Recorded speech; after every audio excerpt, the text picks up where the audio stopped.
السلام علیکم۔ دیکھیے، آپ نے بڑی الجھی ہوئی بات کی۔ معاملہ ایسا نہیں ہوتا۔ جو کچھ بھی ہونا ہے اللہ کو پہلے سے معلوم ہے، اور جو کچھ معلوم ہے وہ پوری تفصیل سے معلوم ہے،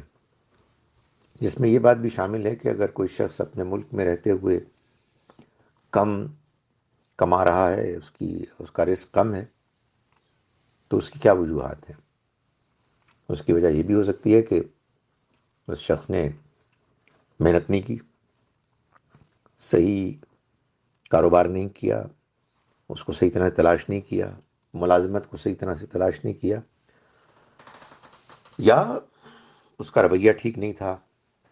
یا یہ کہ یہ سب کچھ اس نے کیا، محنت کی، سب کچھ کیا، لیکن اللہ تعالیٰ کے ہاں اس کی آزمائش اسی طرح طے تھی، اور اس کو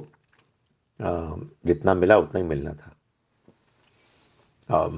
یہ بھی اللہ تعالیٰ کو معلوم ہے کہ ایک شخص کے پاس باہر جانے کے موقع تھے، اور باہر کے ملک میں اس کے لیے زیادہ رزق کے امکانات تھے، وہ نہیں گیا، اور اسی طرح کی حماقتوں میں مبتلا رہا کہ بھئی باہر بھی جاؤں گا تو کون سا لکھے ہوئے رزق میں اضافہ ہوگا۔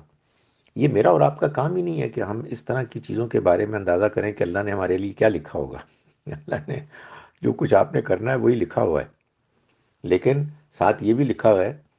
کہ آپ جو کام کر رہے ہیں،